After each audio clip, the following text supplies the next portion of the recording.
Alright, here do my recap of UFC 129. Just finished watching it. Did really good on the main card. Perfect. Not so great on the undercard. I was at like 2-3, and I turned out to be 9-3 on the night, so that's good. Start off, we had Pablo Garza, Yves Jaboin. Got this one wrong. Jaboin kind of, showing what he's got on the feet as per usual, and it was pretty impressive. Problem is, Pablo Garza just was willing to throw a flying triangle. It is what it is. That's probably submission of the night.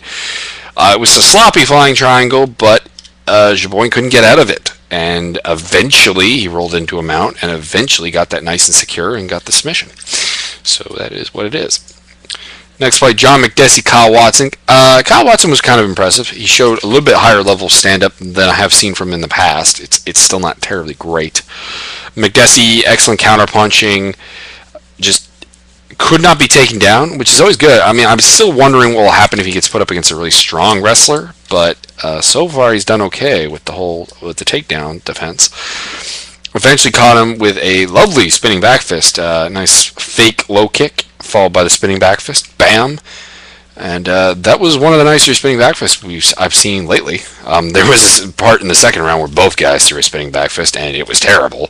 But that is what it is. So John McDessie with the win. Where does McDessie go? I don't know. On one hand, I want to test him against a somewhat solid wrestler. On the other hand, I don't, because I'm afraid we might get a fight that's less than great. Jason McDonald, Ryan Jensen. Jensen jumped a guillotine choke on a guy who finishes a lot of people with guillotine, and got his back taken and then triangled. There's nothing else to say about this fight. It was terrible. It was quick. It was a nice performance by J-Mac, but it was just terrible matchmaking to put these two guys together. And the fact that Jensen's even in the UFC. Jensen is now 2-6 in the UFC, having been submitted 6 times and winning by submission twice. So he's a guaranteed submission of the night candidate, that's for sure. Ivan Menjivar, Charlie Valencia. Again, pretty short fight. Not a lot to say. Menjivar looked really good. This is the best physically he's looked in his career, I think. He just basically bullied Valencia up and then hit him with a bunch of short elbows and got the knockout. There's not a lot to say about fights that go a minute and a half, I guess, is what I'm saying. Claude Patrick, Daniel Roberts got this one wrong. Props to Claude Patrick for showing that he indeed has the superior wrestling to Daniel Roberts. That was something I did not expect. Apparently, I was wrong on that, and a lot of people let me know that when I was watching. I was watching with Brent and Byron and Rob at this point. And, he just was able to take Daniel Roberts down at will. He outstruck Daniel Roberts quite badly. Daniel Roberts needs to learn some stand-up defense, because he's just leaving his face open and just got teed off on whenever it was on the feet. On the ground, Daniel Roberts worked for a couple of nice submissions. He did gain top position a couple times. The grappling was just kind of a wash, and Claude Patrick's superior stand-up, which, allowed him to win all the stand-up phases of the fight, and then just take him down, pretty much led to a convincing unanimous decision. I'm not saying who I want people to fight quite as often, because, for one thing, it's becoming hard just to remember who has, fights already signed, and that's just becoming difficult. But I kind of if there's something I really want to see, I'll give a general opinion of it, but that's about it. Jake Ellenberger, Sean Pearson. Jake Ellenberger looked good on the feet, got a couple takedowns just effortlessly, eventually knocked him out with a just solid shot at the temple. There's not a lot to say about this fight again. It went about 2 minutes 42 seconds. Ellenberger, crisp stand-up, landed pretty easily. Pearson's got to work on his defense. And he was able to take him down whenever he wanted to, although Pearson did a good job of getting back up. Ellenberger just overmatching him, kind of like I thought when he was named as a replacement for Brian Foster. It was a bit disappointing because I was looking forward to Pearson versus Foster, but this was not terribly competitive. Rory McDonald versus Nate Diaz. Rory McDonald showing, just solid wrestling all around. Nate Diaz did a good job of preventing the takedowns a couple times, but Rory was able to take him down if he needed to. I think he got the better of the stand-up at most junctures. Mixed in kicks a lot better than Nate Diaz did. Nate never really had anything remotely close on the ground. We had 3 suplexes in this fight, which is always just awesome. This, in my opinion, was probably the fight of the night. I mean, it was given to another fight, but I thought that this was probably the one that I would have gone with because it wasn't completely one-sided. Although the third round was, it appeared Nate was getting tired, which is a bit weird for Diaz brother to kind of not gas out, but definitely was starting to wear down at the hands of McDonald, and eventually, a finish might have come had there been a fourth round. But Rory McDonald, huge step for him up the ladder, third youngest fighter in the UFC, currently behind Michael McDonald and Charles Oliveira. Where does he go? You had the baptism with Carlos Condit and Fire, and he did pretty well on that one too. So, you kind of have to give this guy a contender, I think. Exactly who I would give him, I don't really know, but perhaps a Martin Kam and Diego Sanchez type fighter would be applicable in this situation. Then we had Benson Henderson versus Mark Bocek. Ben Henderson just showing better wrestling and better stand-up pretty much throughout this fight. Well, I mean, Bocek went for a lot of submissions, got a couple of takedowns, which was kind of nice because I thought he would really, really struggle to get takedowns. But he chained submission nicely, got him down a couple of times. It was a solid fight from Bocek, but in the end, Ben Henderson taking a well-deserved decision via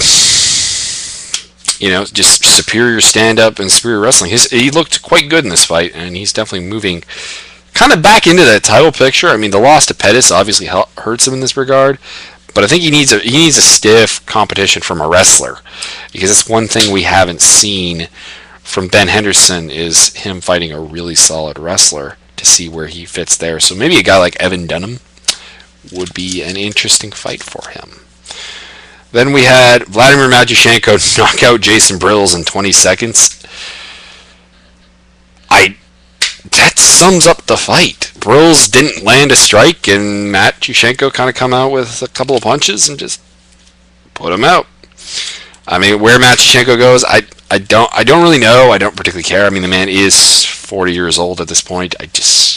He's obviously not a guy who's going to get anywhere near the title picture. But he's a solid fighter. He's a solid gatekeeper. He's definitely a guy to try it against. As for Brills, it's kind of hurt him. Because I always think he remains, despite solid performances against guys like Elliot Marshall and, of course, Little Nog. I think he kind of remains a fringe guy. And we may only see him once more. Who knows? Lyoto Machida, Randy Couture. A good fight for Randy to go out on. He lost to a flying or a jumping front crane kick, which would probably knock out the night. Randy, not a lot of success at anything in this fight, but a good head movement early on. He landed a couple of punches. He had Lyoto backing up, which is not all that impressive because, Lyoto backs up. But it's a solid fight for Lyoto. It definitely writes his career after the losses to Shogun and to Rampage Jackson. And, put him in there again with someone who's a kind of fringe title contender. I can't really think of a guy to particularly name. Kind of interested to see him fight Ryan Bader, surprisingly enough. For some reason, that name comes to mind as a guy for him to fight. But that's it, really, for that fight. Jose Aldo, Mark Hominick. First 4 rounds, basically, Aldo. He didn't look great because he looked like he was gassing out reasonably hardcore, but he was able to take Hominick down and save some energy by just being on top of him. He was able to, early on, completely control his stand-up, although in the 3rd and 4th round, Hominick was landing with a pretty good frequency of shots of his own, but so was Aldo. It's a bit strange that basically Aldo's defense seemed to evaporate, but his offense was still there. 5th round, Hominick got a takedown and just started pouring it on, despite having a massive lump here and here and here, and his face starting to look just kind of deformed. It's a concern I have about Aldo, and it stems back to the Faber fight even, is that when he really hurts someone, and I don't mean like knocks them out or knocks them senseless, but when he does showing physical harm, I guess is what I'm going, like the huge bruises on Faber's legs, the huge swelling on Hominick's Hominick's face. He seems to shut down a bit and not go for the kill. It seems almost like he's too nice and doesn't want to push that to the next level, I guess. And while that is a good thing as a person, I don't really know if it serves him all that well as a fighter. There was a mix-up with the scores, which I was freaking out about, because one judge had it 50-43 when they announced it. It was Douglas Crosby for Aldo, and there was absolutely no way Hominick did not win the 5th round in any way, shape, or form. It was probably a 10-8 round. Maybe not. I mean, he didn't get dominant position. He was stuck on Aldo's guard, but he was landing some pretty solid ground and pound. It was easily the best round I think we've ever seen from Hominick, where he didn't finish someone. Excuse me. So Jose Aldo largely has cleared out the featherweight division. I mean, I can't even think of who's really next in line. As for Hominick, he goes down the ladder. I'm always interested to see him fight another decent striker. He earns a lot of respect for coming out with a really messed up, face and coming out and winning the 5th round was impressive. Because I mean, despite the fact that Aldo clearly was pretty tired, it still took a lot of balls, I think, to continue to fight in some obvious pain. I thought he had a detached retina in the left eye. This one here. I thought that was the case. I don't know, but it looked like one. And I mean, he was beat up, and he still came out there and he fought. So a lot of guts, a lot of the performance of the night in terms of heart, I give to Mark Hominick. This guy fight of the night, I do believe. George St. Pierre, Jake Shields, kind of went basically how a lot of people saw it going. Shields could not take GSP down. Wasn't even close at any point. Basically, GSP was able to run the fight with a jab and overhand right, which Shields seemed to have no defense for. Apparently, for the 3rd, 4th, and 5th round, he could not see out of his left eye.